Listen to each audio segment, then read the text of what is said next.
Y'all want this party started, right? Did you say potty? Yes. We better start from the beginning. Dude, this is kind of flush. Everyone thinks because you're a zombie, you don't know good coffee. Well, they're wrong. There's only one brew that gets my seal of approval. Deadly Grounds coffee is my guilty pleasure. The aroma is so intoxicating. It brings all of my neighbors out of the woodwork. Deadly Grounds coffee. Coffee to die for and zombie approved. It's good to get a little deadly. Use the front door! Oh, they're so disgusting.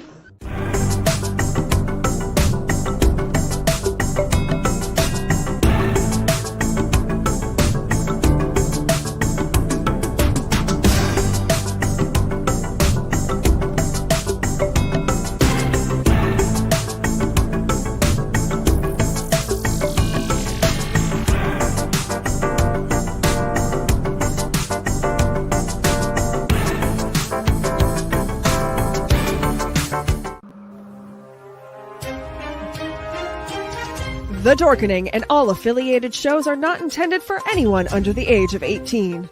The following may contain discussions or scenes that have adult situations, graphic violence, nudity, strong sexual content, and graphic language. This show is intended for mature audiences only. Viewer discretion is advised.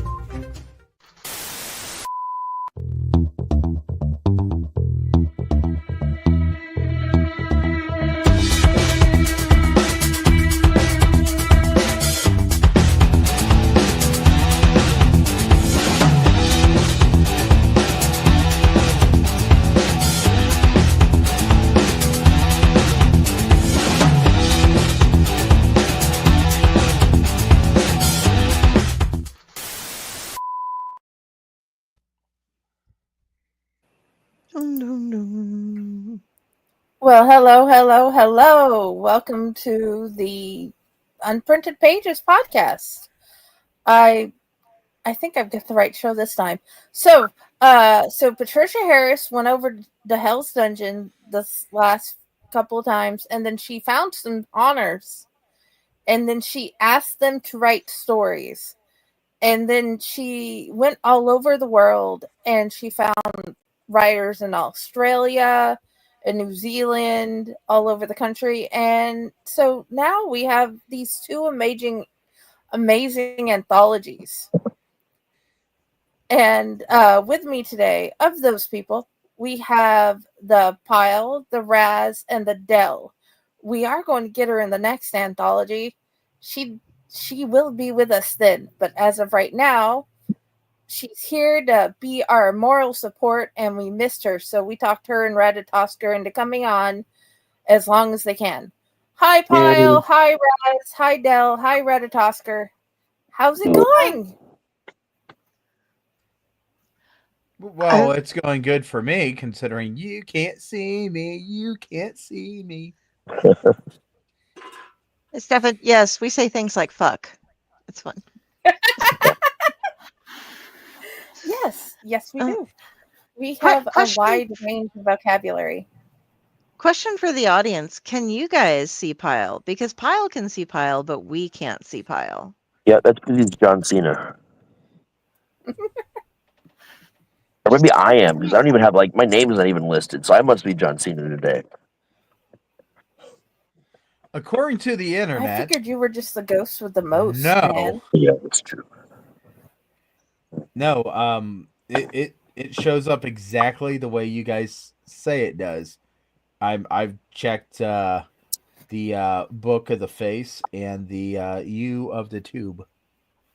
Well, the Invisible Man is a great costume to go in, but sadly Halloween has passed. Although I do not object to you continuing the celebrations at all. Just for clarity, we are just getting started because now we get to celebrate the beginning of the countdown. I don't know, Halloween, haunt season, all that doesn't really ever end for me at this point. It's just all one day, one giant day that I take naps, about 300 or so times. Alrighty. So this is a new treat that StreamYard is providing for us free of charge. Randomly not showing people. It did me that way for about 5 podcasts in a row, or 6. And then suddenly it started accepting my camera. It started not accepting mine again, which is when my camera's not up. I have to do some shit with my phone to make it work. It'll work on my computer, but I'm at home, so No, okay. I'm just I never used grateful to you're have that here. problem with my phone. It's weird. You can I don't also know. It's sometimes, weird. depending upon your browser, play, hey, which settings on my computer did you change? Why does my mic not work anymore? Oh, that's why. It's fun. It's a great time. That's why you always show up early. Try to fix it. But anyway, I'm not fixing this. This is Yeah. awesome. I've tried so hard not to show my face so many times. It's just working out for me. That works. You guys are here So- to celebrate a book. 2 books. 2 books. Killing Because- Stroke, Bloodbath, Imminent Bloodbath. I have them on screen and I can't see anything. And Buried Secrets. Those are the 2 newest anthologies that came out on Halloween. It has my ode to the Raz, and it has a story Pyle was so confused that anybody would want. And of course, Raz's story has been made into this exquisite audio by Dark Tales for Chilling Nights. And Chilling Tales for Dark Nights. Really close. Chilling Tales for Dark Nights. Yeah. Okay. Like I said, I'm back. My brain is not here. You're fine. So, I never was.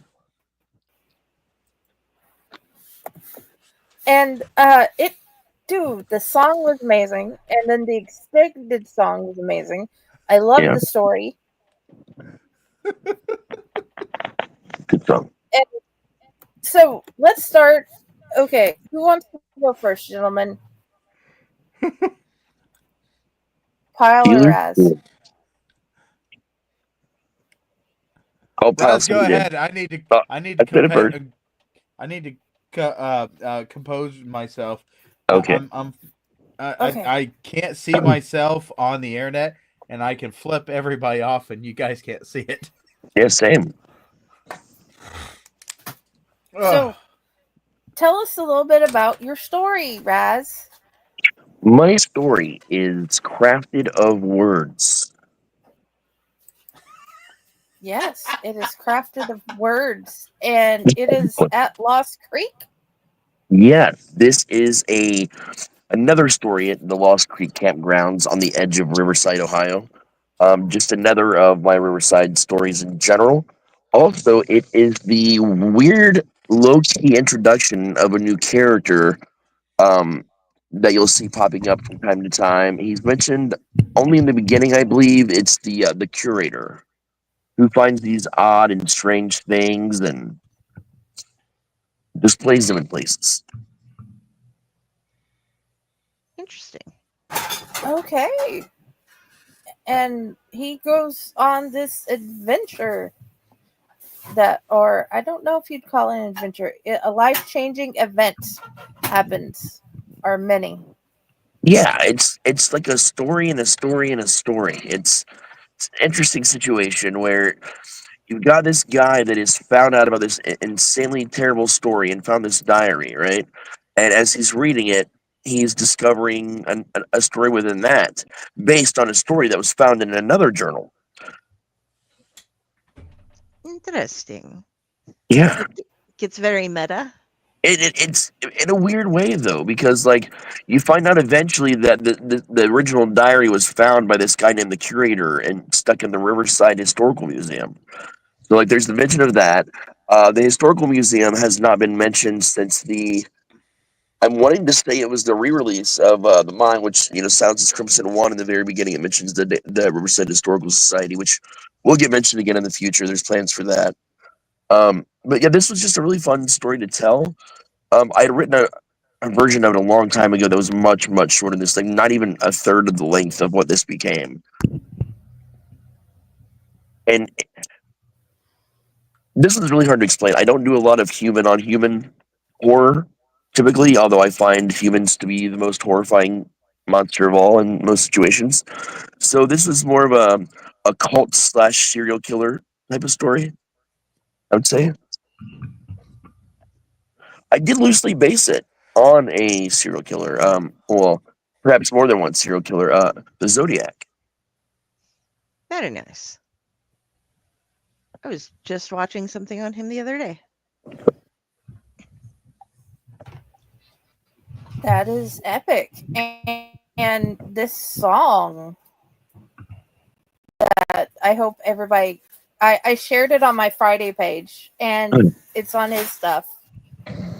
Tell us about the amazing, like, it's one of the way they sung it was like, it just stays with you. Yeah, It's a beautiful man. song you made. So this whole story started with just the lyrics to this song and a concept based on an old story from actually nearby Riverside in real life about this community that, before Riverside was officially Riverside, there was this small community of people that gathered and it grew over time. And this giant flood came through the area and it killed, killed some people. It washed away everything they had. But not understanding how science and things like that work, after a flood, a ground becomes more fertile. So the crops are bigger, they're better, there's more wildlife that came around their camp so they can feed themselves. And they ended up building these like shacks, which turned into small homes. And they had these cycles where anytime the river came in, suddenly now there was a religion based around the river to where, the river give and, the giveth and the river taketh away. And they would sacrifice people by getting in the water, and they would sing this song and reveal their sins, and the river would take someone and that would appease the river until the next cycle. The song was never written down or recorded in any way. It's for a long time ago, so no one knew what the actual lyrics to this song were. So I thought, what if I wrote these lyrics? And that sort of was the initial basis, the concept for the cult that came up around it. And then when after I wrote the story and gave it to Patty, my friend Craig Roshek over at Chilling Tales got a hold of me. He was looking for another story, and I thought, well, I actually have a perfect story right now. And he was looking for one of a longer length. So that kind of worked out, and he fell in love with the song, and he actually reached out to some musicians and had 2 different versions of it recorded. Then he sent it to me, wanted me to pick which one to play where, and then it created this whole giant production around it. It was kind of the biggest process, I think, whirlwind wise, that I've ever experienced in audio creation is something I've done. So that was super cool to do a whole song starting all this, and coming from a musician background, that was even cooler for me. That is very cool. That I need to listen to this now. Yes, please. I've shared it in so many places. I love the story, reading it, and then I loved what they did with it on Chilling Tales. Yeah, Raz you could made great you could story. screen share it and play just the song. I just want people. What Okay. I would like you to do is go see where I've shared it. And hold on. I haven't figured out how to get the audio to come through from my side. Oh, That's right. the problem. I keep on this whole new setup. That's why I'm saying no. Because with the new setup, I haven't figured out the right configuration to let me do it. But I've shared the link on my page, and I will continue to share their stuff like everywhere. So this thing is amazing and hard to figure out still. So, hi Ron, I'm glad you came. We'll get to you soon. Hi, I was in bed and completely forgot about this and was half asleep, and then saw your text message, and I thought, oh yeah, maybe I should jump in on that. Crazy cooter. Yeah. Because I have asked so many people to come. You guys are the ones that I have got to come. And yes, this is another one of those people that Patty found at Hell's Dungeon and talked them into coming over and make it more anthologies with her. So anyway, was there anything my background else now from now that I got the second book out, I need to change my background. Yeah. Yes, at some point. In theory, she sent you a thingy to do so. Raz, was there anything else awesome about this book you'd like to tell us? This story, I mean. It was also loosely based on a relationship that I had in '96. It was someone that I had met, and I was with for a good couple of years until she moved. Her and her family had to move military purposes. So this was also kind of a situation that where we had originally met. We went to school together, but we had both volunteered to work at this music festival together at the same time. So it's kind of a fun life throwback to that as well. It's a person That I'm is good really friends with now, like over the years. So that rocks. Ori. So please, everybody, go check out the Summer of '96. Either listen to it, enjoy it, and then decide whether or not it is about getting your own copy so you can keep it.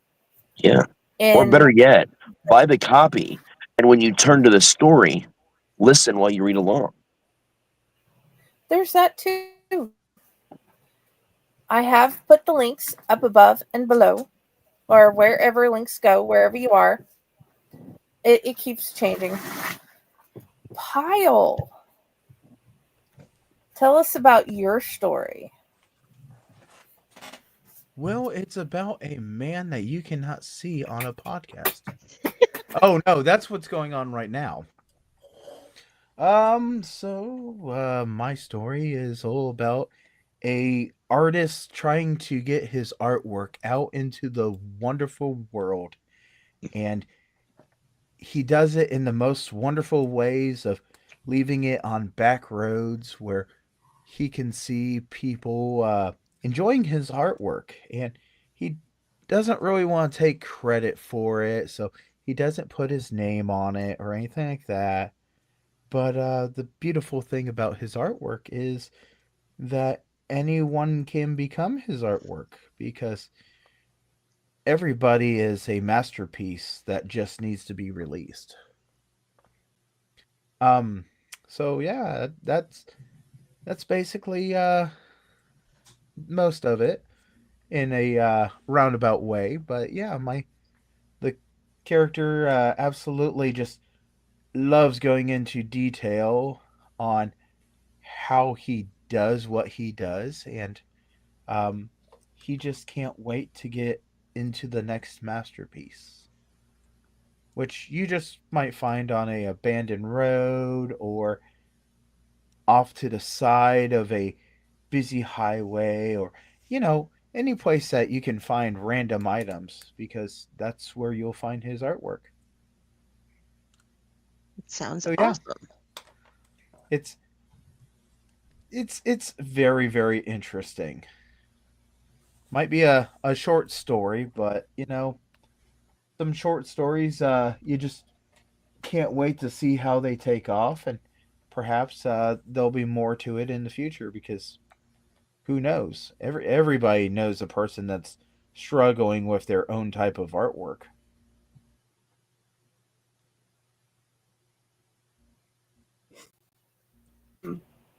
I know that What? feel well. Tell.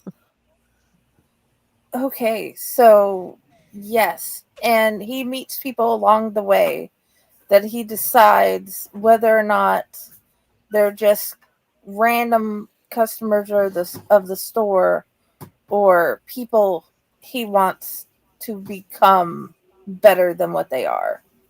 Yes, he's very, very particular on who he chooses, and he makes sure that they want to be around him so he can figure out what kind of masterpiece that they're going to turn into. It's not just your regular, oh, look at her. I can murder her. Oh, no, no. And it's not really murdering when you're releasing someone's body into being a artistic piece. Now, is it?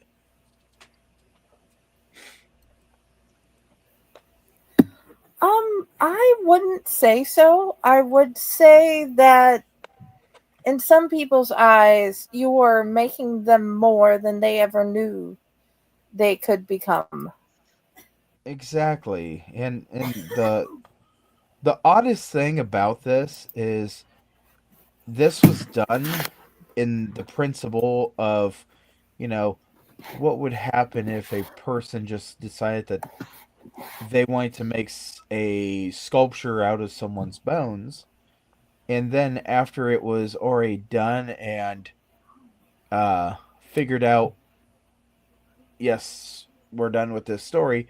Um, I was reminded of a expo that goes around the world called Bodies, and Body Worlds. yeah, I just Yeah. didn't even think about that when I was doing this. But after it, oh look, uh, they're doing it legally. My character's not. No. They're doing it legally, but there are a lot of other countries that have tried to do the same thing, and they're just buying bodies off the black market and doing that. So, depending on which one you're going to see, if you're seeing the actual Gunther von Hagen Body Worlds, that one is legal. People donate their bodies to it. There are other ones where you're going and you're seeing potentially murder victims. So, keep that in Yeah. mind if you go That to check out the bootleg versions. That means a whole different thing in that field of art. Oh yeah, and absolutely.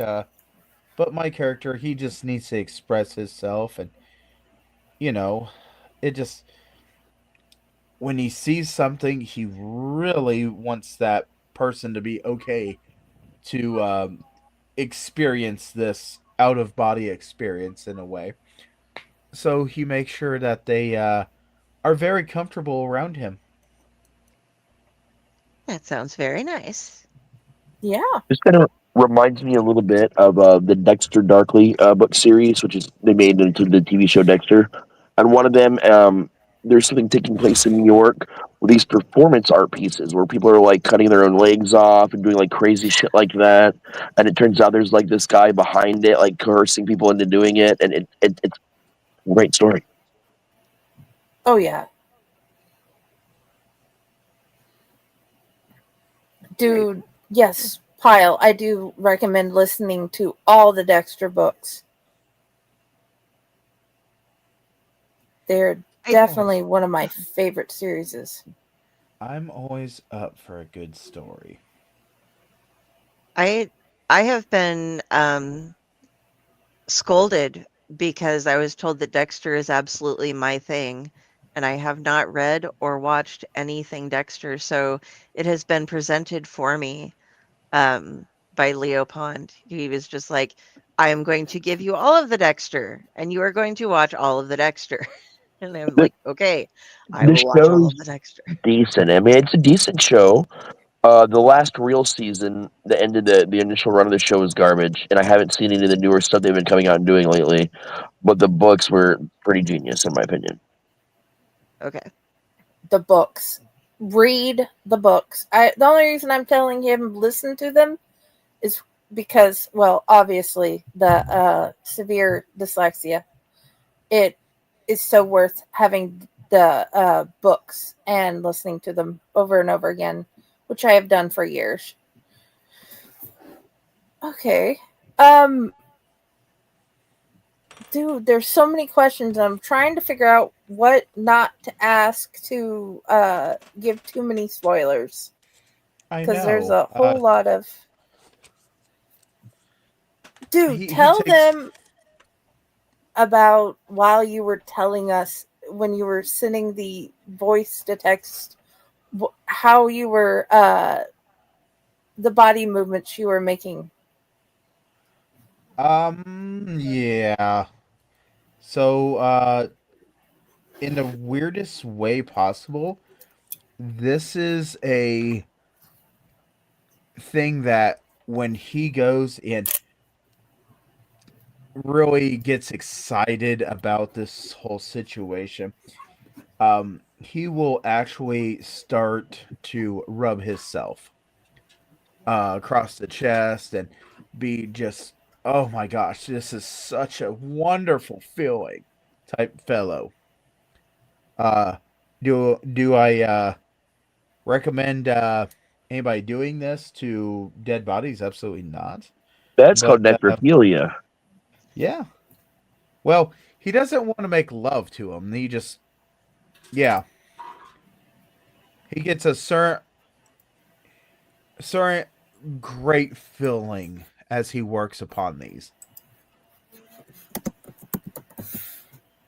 Or as he pictures himself doing stuff with what is going to be the biggest masterpiece. Okay. So, hey, since Ron is falling asleep, let's give him something to get his brain working. You have 2 stories in the books, one in each book. And you read parts of one on Corpse Garden Chronicles. Tell us about that one first. Remind me which one I read. Hey, Joy. The one with the banshee and the cop. Yes. The case of the Banshee House, I believe, is the one that I read. This one spawned from a flash fiction story, which I believe you published in the newsletter called B&E, Breaking and Entering. It is a continuation of that flash fiction story.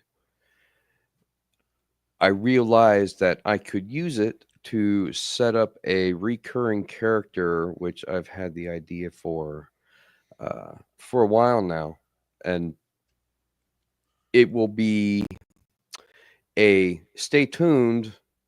He will be back because I plan on writing future stories with this particular character. He is a private investigator named Mason Giles, who has special gifts due to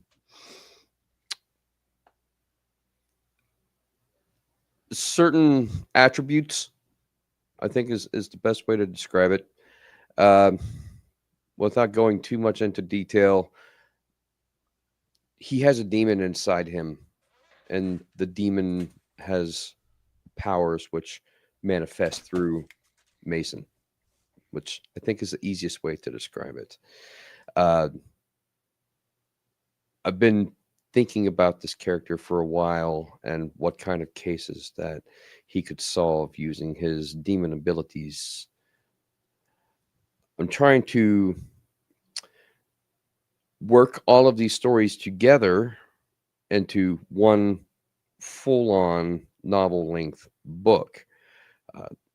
It won't be a novel in the sense that it's one story, but it will be a novel in the sense that it's several short stories contained into one volume, which will complete the whole story, if that makes sense.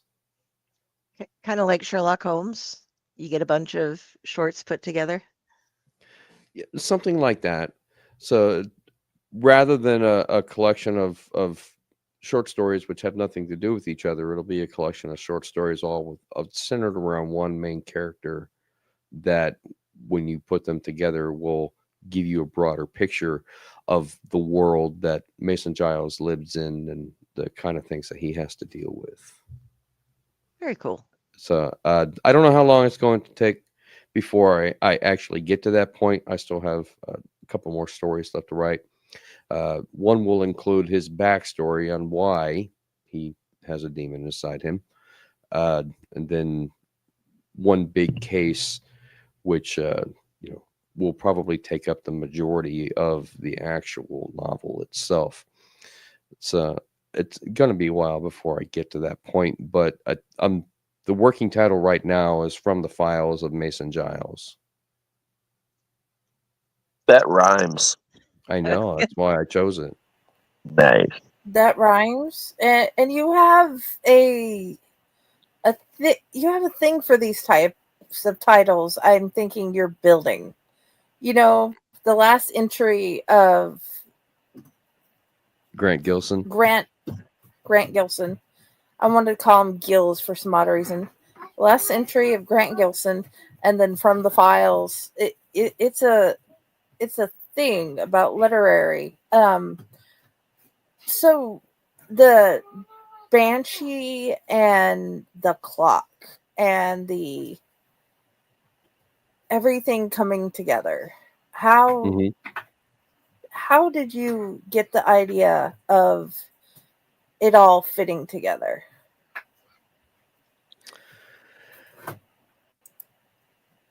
The case of the Banshee House was actually, I had to really think about that one for a bit to decide where I wanted to go. If it was going to be an actual supernatural occurrence, or if it was going to be some plausible explanation. And in this case, it turned out to be a little bit of both. I don't want to spoil it for people that haven't read the story yet, but it's because of Mason's demon abilities that he was able to put the pieces together and figure out what was actually going on. It's easier to say he can see what others can't see, if that makes sense. So he has more of a It connection gives to the him supernatural. abilities. Yeah, he has more of a connection to the supernatural than the detective or his partner do. They, aren't supernatural at all. And the detective, of course, he's been on the force for 30 years and he's never seen anything like this before. So the detective, while he's more or less the main character of the case of the Banshee House, he will be a supporting character moving forward. He'll still be a recurring character as the stories go on, feeding Mason cases that the detective can't solve. So he'll be more of a supporting character, but he won't be gone completely. And there will be other characters that are introduced, and some of them have their own interesting backstories. And this is why I want to try to introduce it as kind of like a framework plot, so that I can do individual stories for each one of these characters and then combine them all into the one volume. Nice. Very cool. He doesn't do anything like Gone, Gone, the Form of Man, Rise the Demon, Etrigan, does he? Or No, he's far more sarcastic and just DGAF than most other people. more sarcastic than Etrigan? I must yes.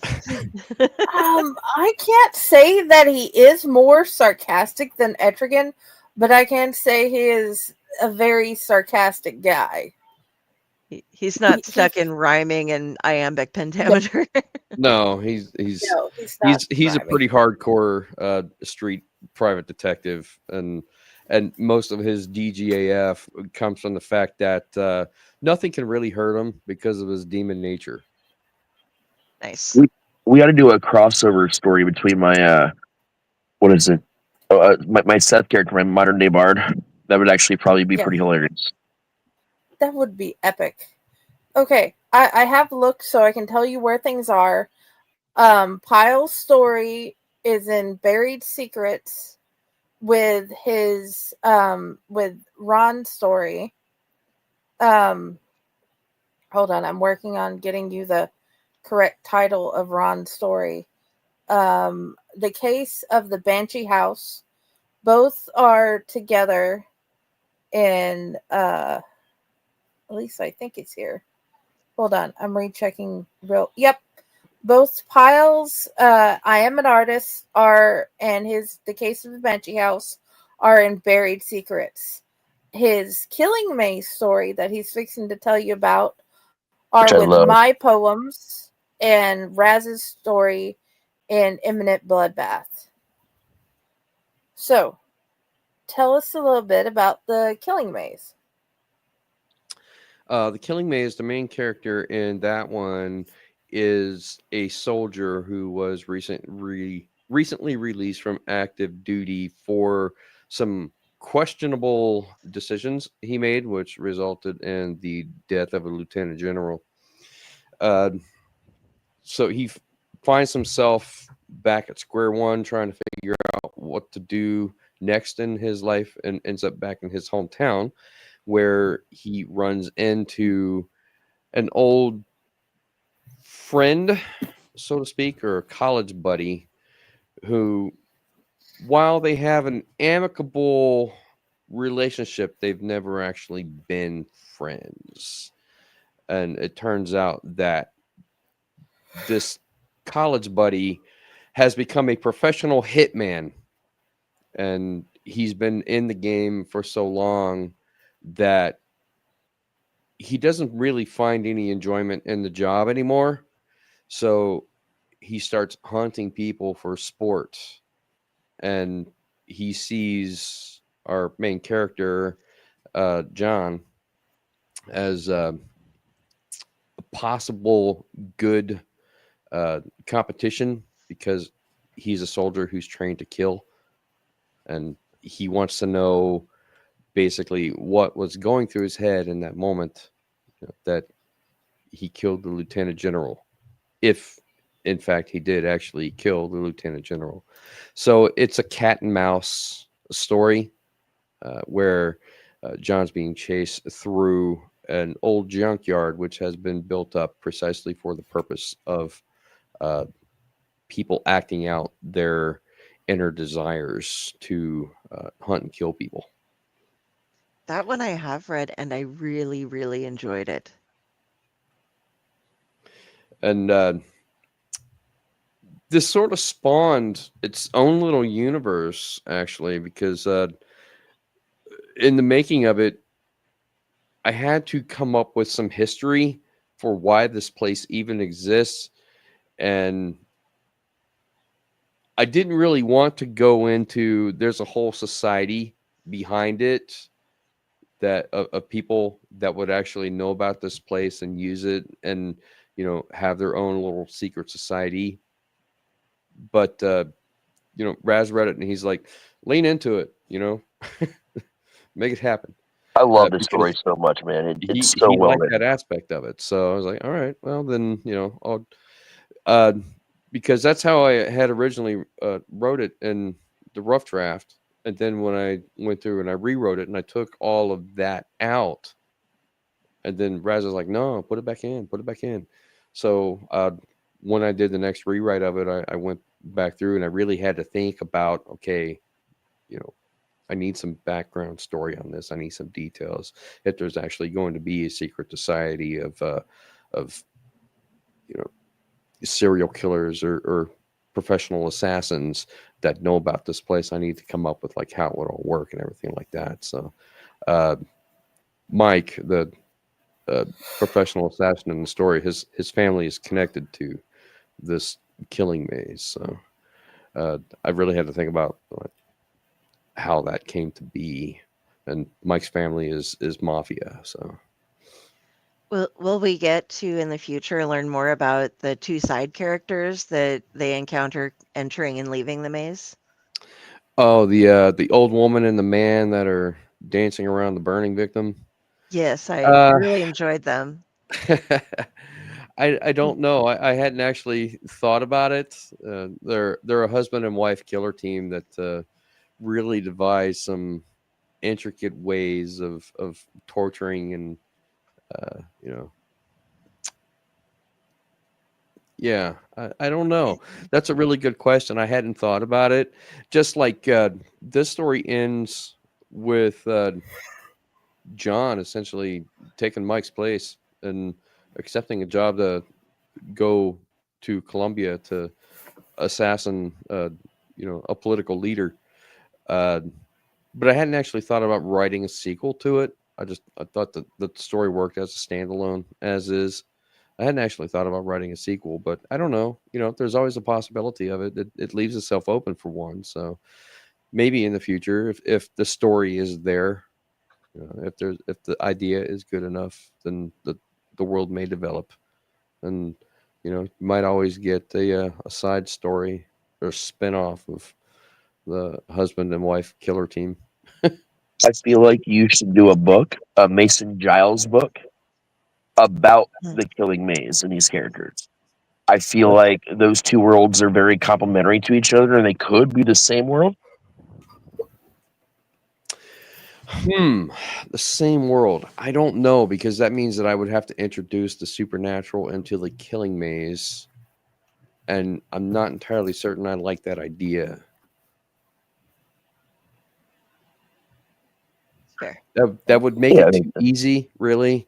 If you start introducing the supernatural into the Killing Maze, then it sort of takes away the sport, of the cat and mouse, hunting Not prey. Because the necessarily. supernatural is, much more powerful. It's too easy to kill its victims. Not unless you keep it where certain people are not supernaturally inclined and others are. The only way I could think of how that might work is if you have a professional assassin such as Mike, and he's hunting supernatural prey. Then that would be very Start to make interesting. trophies out of it. And, it's the kind of thing that Mason Giles, who is supernaturally aligned, might get wind of. And then he would have to go seek out, Mike, the supernatural hunter. Right. Put a stop to what he's doing.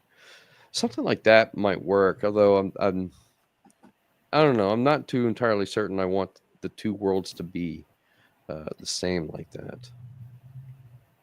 It's up to you, dude.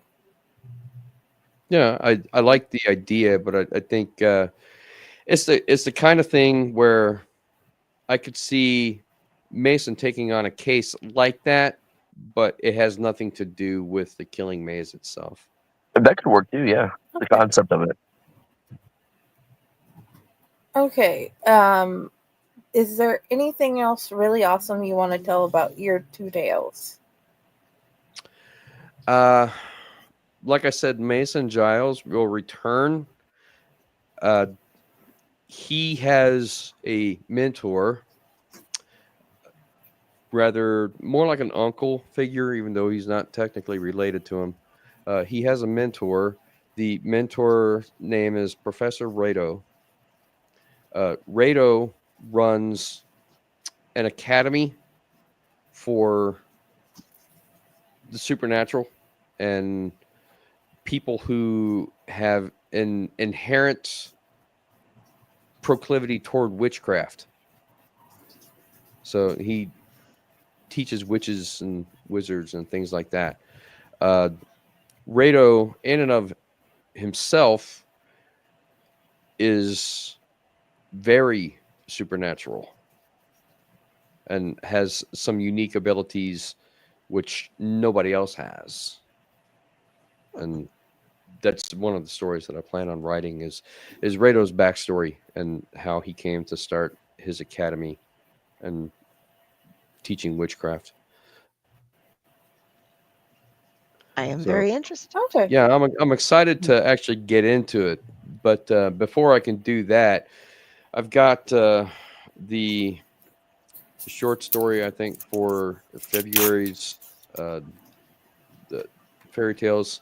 I'm actually doing a kind of a different spin on a Little Red Riding Hood story Okay.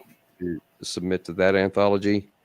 And I would say it's about halfway done. I just, because of haunt season, I haven't really had the energy or the time to write. And then I want to get back to my pirate story, which I have started, and that will be a separate standalone novel. And it will probably only be one book. I don't foresee any sequels coming to it. The pirate story, I'm hoping to have that one done and published by May of next year when we have our Buckeye Lake Pirate Festival. Nice. We've got a couple of Pirate Fests coming up next summer, so I'd like to have it out by then so I can try to sell them at the festival as well. Are you going to use one of your pictures of you as a pirate as your author picture for that? That is entirely possible. That's a good Yes. idea. I like that idea. Hell yeah. So yeah, I'll keep that in mind. Pile. Was there anything else really awesome, or you just wanted to add about your story? You're muted, by the way. Are you still here, buddy? Yeah, I'm here. I was hacking and coughing. I didn't feel like that was the best time. But No. no, my story is like just one of those stories that, you hope like hell this person doesn't actually exist in a big city where you can buy random finds, because you just hope that this does not exist. I know that there are some truly interesting and terrible people out there, but there again, you just hope this person doesn't actually exist. Yeah. Unless you I like think I, artistic talents and then you want to donate yourself, then go for it. Find the person and tell them, do your will.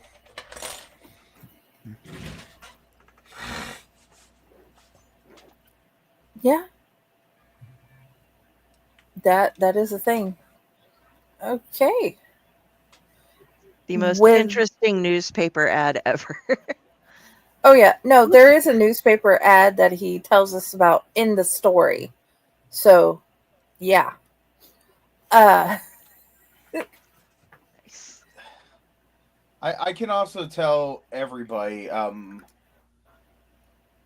true artistic talent is in the beholder's eyes. So, True. just because you don't think it's artistic talent doesn't mean that they don't feel it is artistic. This is very true. That is also true.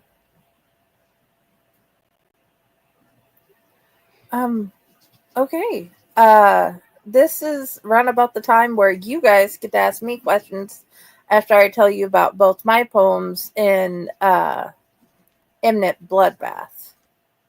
The Huntress is a mix of Dexter and Olivia by hold on, what was his name?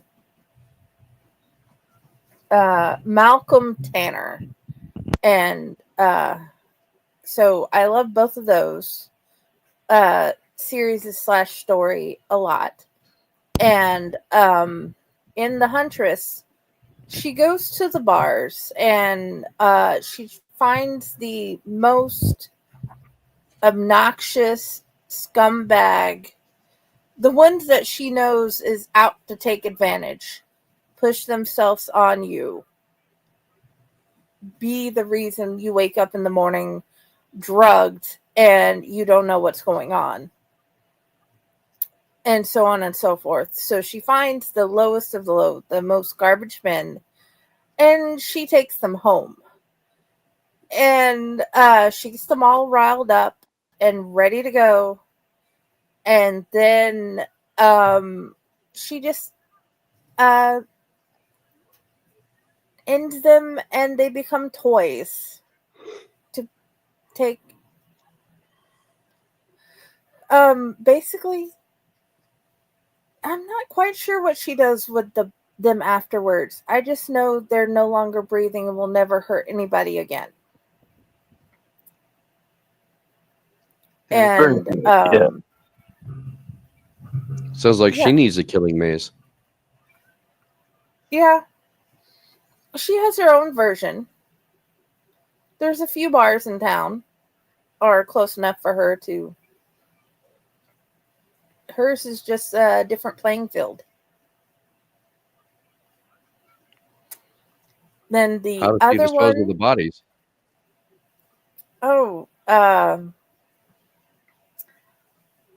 you know those family barbecues and the shelters that take meat? Her family has their own butcher service. And she sneaks it in with the other pork products. Nice. Very Sawyer family.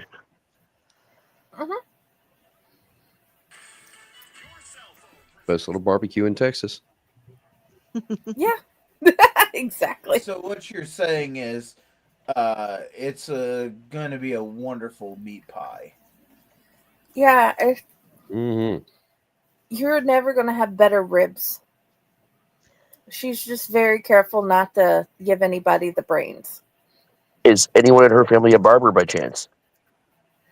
That's what I was thinking too. Just saying. As much as I love the stories, that never came in. Missed opportunity. You must have fleet feet when you go down the street to this barbecue joint. Exactly. Does their food, is it so delicious that it feels like it deserves to be part of you? Is it a work of art? No one has ever complained about the meat quality at their butchers. No one's Grade ever 8. complained. No one's ever complained at Tie Hand either. Well, no. And we are going to get that done. Okay. Well, if you are My what you next eat, one. You know, if you are who you eat. My next one is an ode you to know who Dr. you- Raz T. Slasher and his Jim's Cabin series. Nice. I had wondered what it would be like to be part of the one of the situations. So I had set it up where this one couple had went into the woods for their first camping trip together, and they had not realized that they had left the park area and went on his property. And the thing is, he doesn't like people coming on his property, so there's traps in all sorts of gruesome traps in places. And they get in a fight and they find them. And they find out what type of man he truly is. And I hope that you feel like it's a good ode to you and Jim. I honestly really, really enjoyed the story. Considering Jim is a combination of my father and Ed Gein. Oh, cool. That is like the best. And I don't know if Malcolm Tanner's going to ever read The Huntress, but I did also dedicate that to him. He had been in the same episode of, what was it? Reality of Delusions that Jimmy's Toys was in. Yeah. And that story, both stories, Jimmy's Toys is terrifying as a mother. One of the most terrifying things. And yeah, I do recommend going and listen to that episode and listen to all the stories. And well, I just generally recommend Chilling Tales for Dark Nights. But sorry about that. I forgot about the alarm. And yeah, please. And please get our anthologies. Did you guys have any questions about either of the poems? Not offhand, honestly. I had talked to you a lot about the ode to Jim prior to this, and the other one, like the couple questions I had, you kind of answered while you were talking about it. Because I was going to ask you, how they are the bodies and other stuff, but we kind of ended up talking about that anyway. Oh yeah, there's just this place under her bedroom floor that she hides them until she can get them to her family's place. Nice. Please don't forget to refrigerate your friends. Right. And that's why she has freezers. It's like the fashion shows when models coming down the runway, and then the reporter asks them, "Who are you wearing?" And, in this case, it's "Who are Right. you eating?" Hmm. I had said you are what you eat. So if you do that for like during until you digest the person, do you have these urges that they had to be a complete asshole? There's a little Native American story like that, very similar to the Skinwalkers. It's kind of similar to the vibe of that, where they always say that you eat the heart of your enemy. That's a very old thing to gain like the powers and the abilities. But what if you did gain the urges, the thoughts, and the hobbies, or other aspects of your enemies or your victims?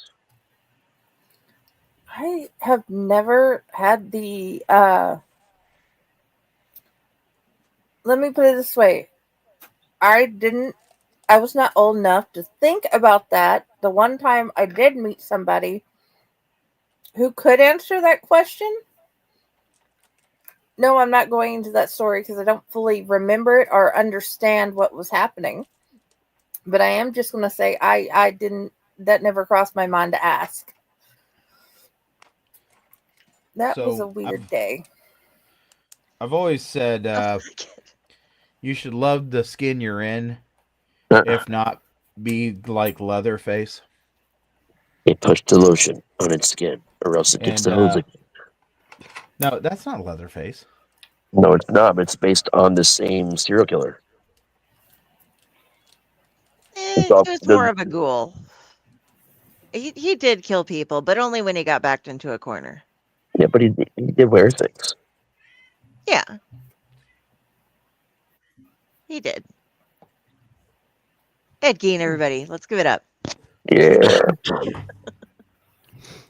I'm thinking of the show iZombie, where that was a the good one. girl that works in the forensic lab, becomes a zombie, and she has to eat brains to survive. But when she does, then she gains the memories of the person whose brain she's eating, and then she uses those memories in order to solve the crimes. And I'm wondering, if you have a character that eats the person and starts gaining their memories, if you eat enough of them, do you start having an identity crisis, not knowing who you are? It's possible. By the way, that's based on a pretty awesome comic series too.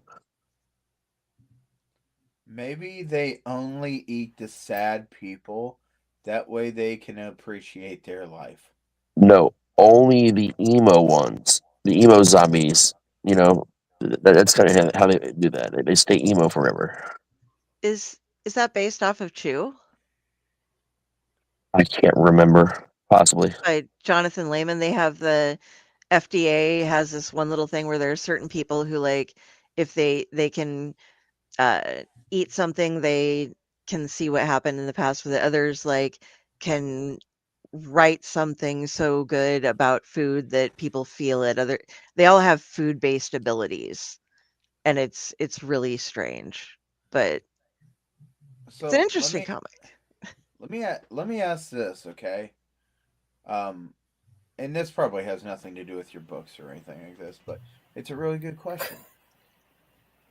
If you would gain the ability of the memories of what you ate, would you rather have the memory of being a cow or being a blade of grass that gets repeatedly stomped and pooped on by the dog? It's just a metaphor for life. I'm just asking that, you know? I was told a story when I was younger. This one bird had frozen to the point of nearly death. And it had fallen out of this tree in the pasture, and the cow had pooped on it. And the poop had been warm enough to bring it back to thawed and happy, and it started singing. And then the cat came over, found it, drug it over out of it, and ate it. The moral of the story is when you're in a good situation, keep your mouth shut. No matter if it seems kind of crappy. If there is good, keep your mouth shut so bad things don't continue to happen, even though good things have happened. So, but in all honesty, I don't know. I don't know if I want to be the bird or the blade of wrath or even know what Bessie was thinking before she died. Side note, Dell, it was actually based on a comic of the same name, My Zombie by Vertigo in DC. Ah, okay.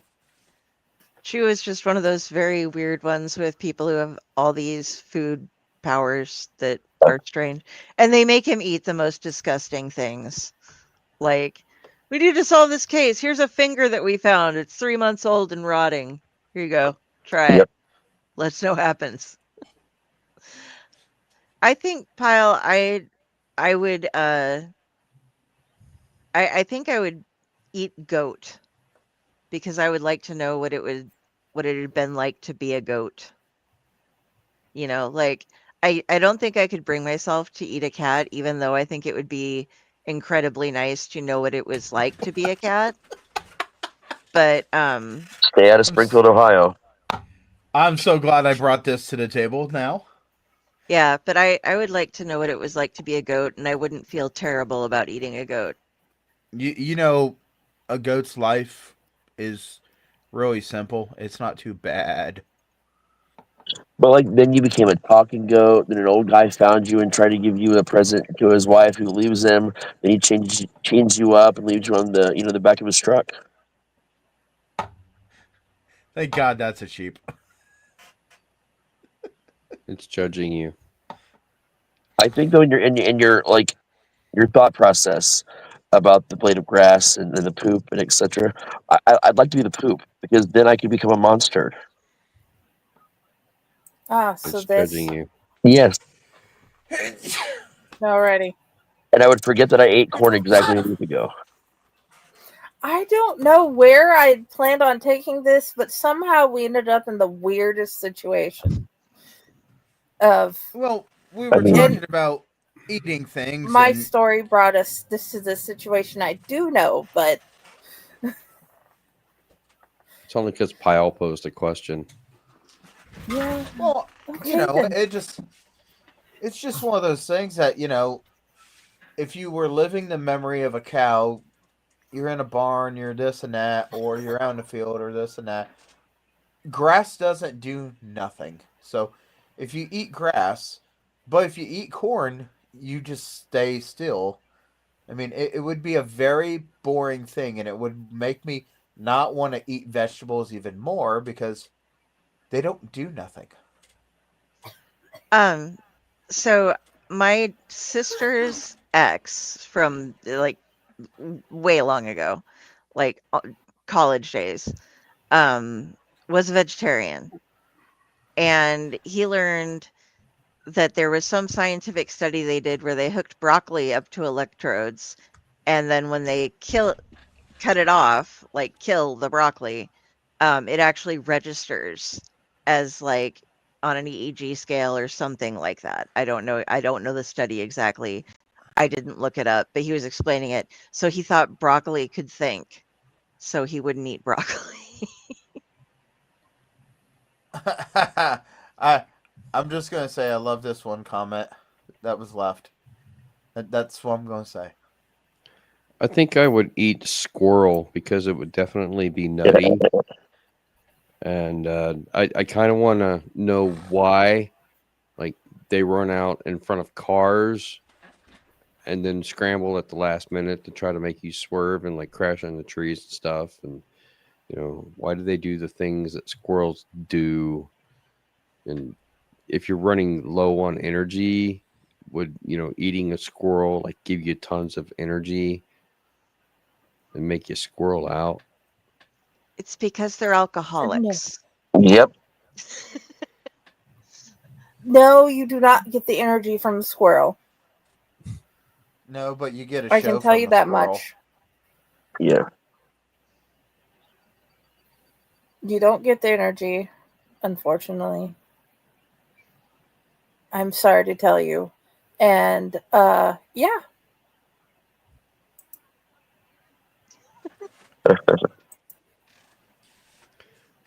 Would I have a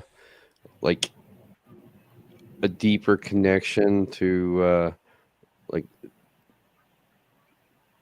the Norse god and understand more about mythology and stuff? I think you would I become more can't say forgetful. no. I can definitely say no to that one as well. You know, I feel like that should be one of those Mayhem commercials where he comes out acting like a squirrel.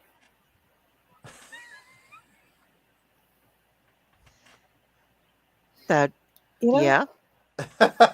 I'm just saying. Here I am, And a little squirrel. You don't dare hit me. I'm too cute and adorable, and your vehicle is full of children. That's why you have to have because good insurance. I do recommend squirrel chili though. Indeed. You guys are terrifying poor Ratatosker here. I'm going to have to I'm give not him trying more and more. I Ooze. there were many times in my life where there was lack of money to buy said food. So my dad could only come up with one way to feed us. It was like deer and squirrels. It was never rabbits because I would die. And stuff like that, game and vegetables from family's gardens and things you can make with flour. I So know. I'm not trying to terrify him. I'm just saying we were poor. He just said little squirrel drunk.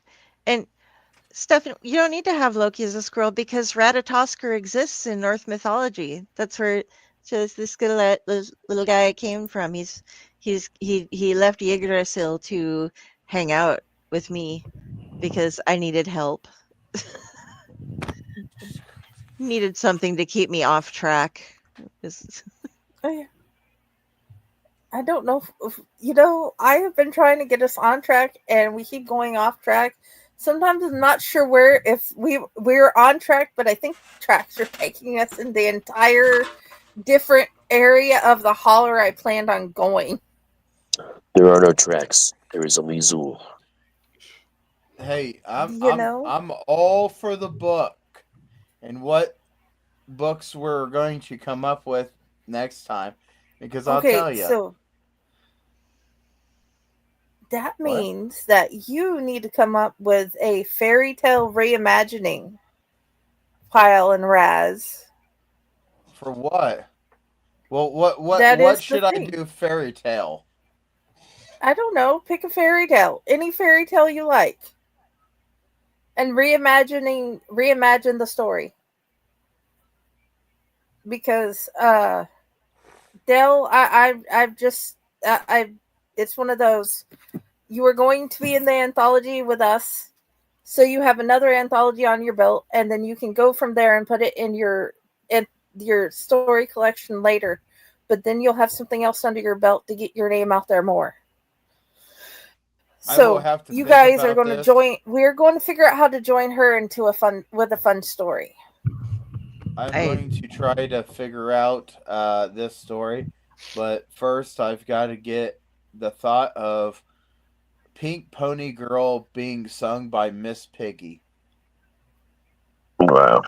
Oh yeah, dear watchers, if you would like to write a fairy tale reimagining story and join us, we have the call up in all the places on all the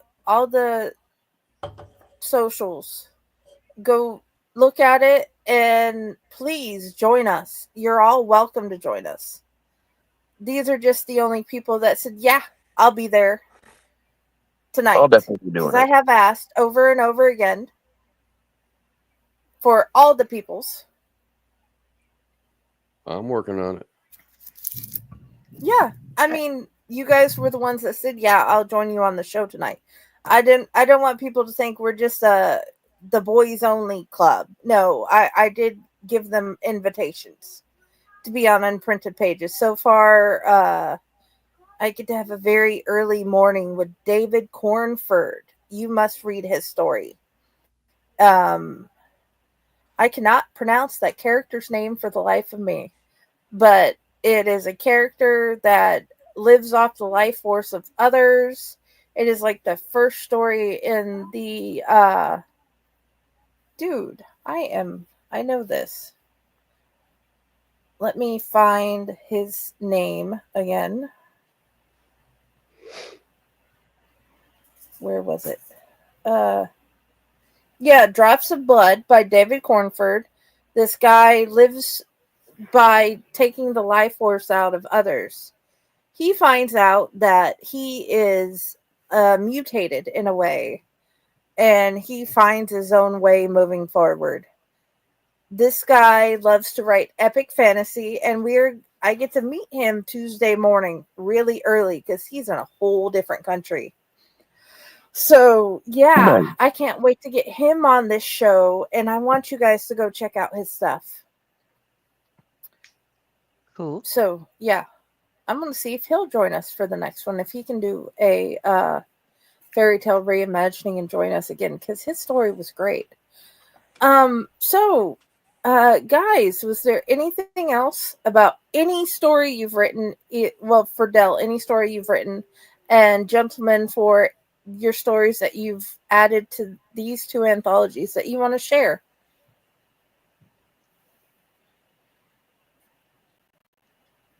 Stefan would like us to do Hitler in Neverland, being killed by the Mad Hatter.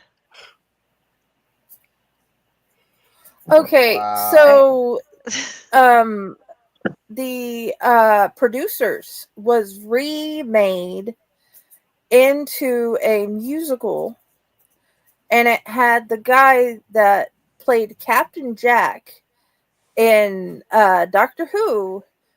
He was singing Springtime for Hitler in Germany, and that is the only thing that comes to mind when he says that. And yeah,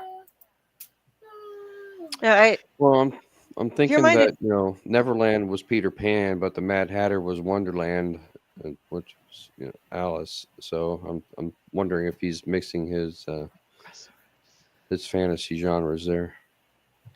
he can mix them. Well, You know what, Steven? You write it and you turn it in. Yep. You be in one of our anthologies this time instead of us joining yours. I have a story somewhere as far as the fairy tale things goes, that it's based off of Bluebeard, but you really can't tell. It's like it was a Reddit prompt, and it was just like, am I the asshole, or one of those kind of things, and you have the TLDR at the bottom, but it's like this guy like, man, I got this woman and I did this and blah blah blah blah blah blah blah, and it tells the whole story, but it's from this really like now pop cultural talking kind of slang and everything, and it was like TLDR, bitches be crazy. And That was a good one. I remember that. yeah, that was a really fun story to write. But there were so many people who were like, which story is it? I'm like, how many of you have not heard of Bluebeard? Like, apparently I'm like the only person who knows it. I don't know. No, you're No, not. it's really amazing. Yeah.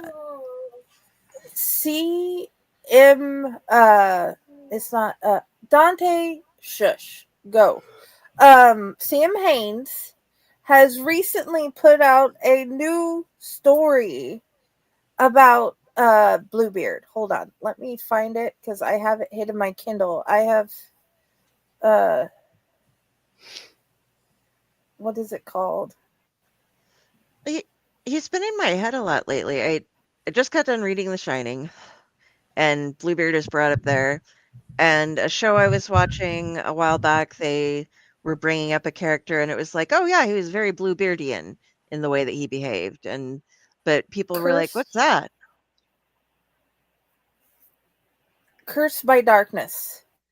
she has also put out, please go read Cursed by Darkness by CMA Haynes. She knows how awesome the idea is, and you both could have such a great conversation. Yeah, people stared at me when I had Madeline when she was like 6, sitting in the coffee house we were playing with puppets, and like I did the story of Bluebeard, and people were like, "What in the hell is wrong with you teaching that story to a kid?" And then I was like, I handed her the puppets to tell her story, and she invented the concept of a siren on her own. Like she'd never heard of one before, but she had like this penguin that got stuck out on the ice, and it, or no, there was something out. There was the mermaid was out in the ice, and it lured the penguin to it by singing, and then it killed the penguin. But she was like, "Yeah, and they can't stop listening to her singing, so it has." But we'd never told her any stories about sirens before, and they were like, "Okay, not just what's wrong with you, what's wrong with her?" I'm like, you know, she's yours. What do you expect? I've had that. Do you have any idea? There's been 5 times that the counselors have called because these are my kids. Okay, they are my kids through and through, and they've said something off the chain because it worked in their little stories that they have made, but it does not work for school. And I realize how bad I've corrupted them. So I know who to blame for this. What were you saying, Raz? I was just laughing. So yeah, I get this. I really do. And I've had to, like, ladies, this is great for home, for us talking. We can't talk about that at school, but we have a place. And Patty wants to see all of it. We can put it in the army, but it can't go to school. So yeah. yep. In terms of additional story stuff, I would recommend people like look at the dates mentioned in the story closely, and I would highly recommend the song "The Dam at Otter Creek" by the band Live while you read. I haven't heard that one before. I love Live. It was from the Throwing Copper album. Definitely one of their B-sides on that. Okay. Shall have to. I will find it after the show and share it on Friday. Because all this stuff I've been talking about, I have shared on Friday. Because with it being my show, it's all on my page today. So, okay. Where do you want people to find you, Raz? In my pants. No, you can find me on raztslasher.com. You just type in raztslasher, you're gonna pretty much find me everywhere. Yes. You will. Ron, where do you want? Especially, hold on, if you're living in this area or in Ohio or you want to take a trip, you can definitely find me at Hell's Dungeon Haunted House for one last weekend this Friday and Saturday. Epic. Yes, my kid had a request about a pullover from there.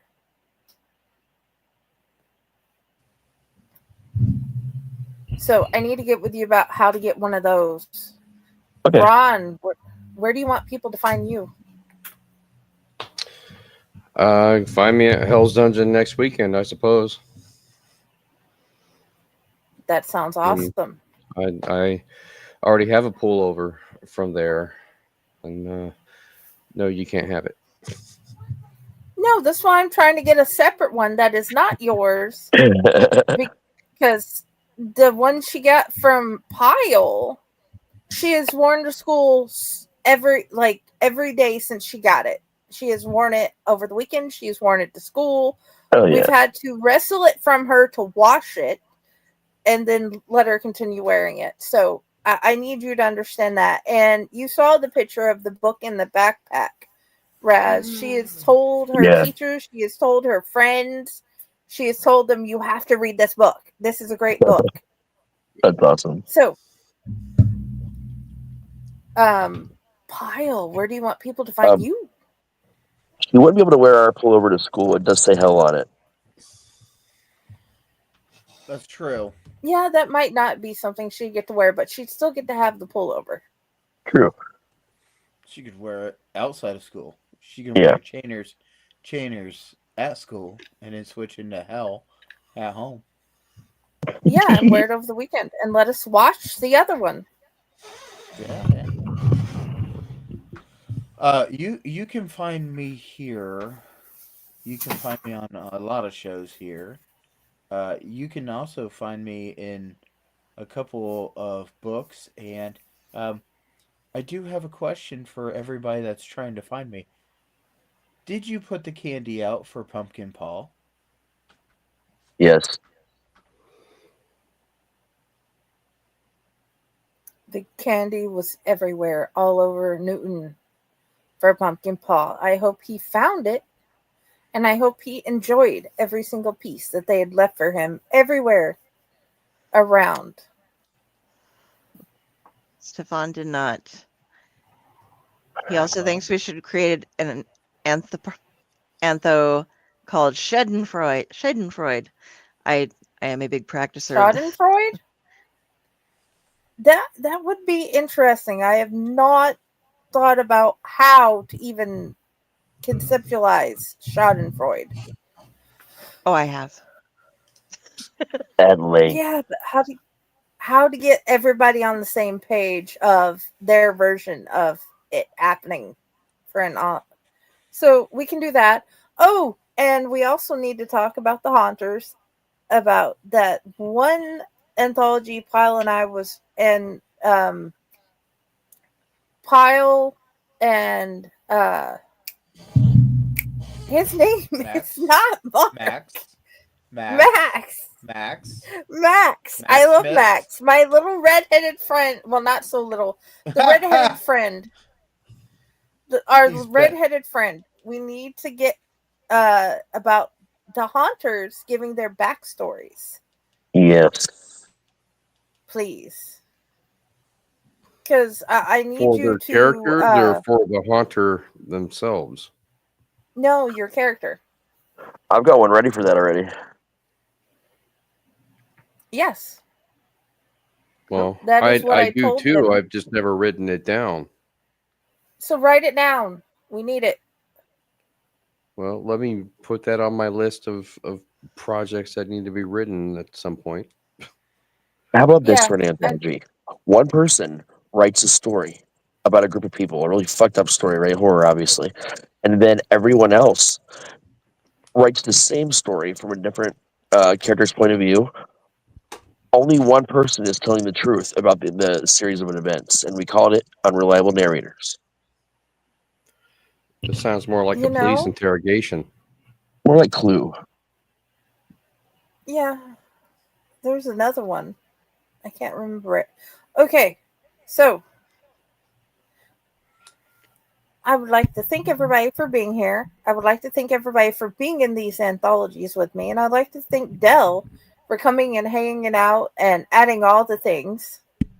And thank you, viewers, for coming and talking. And Stefan,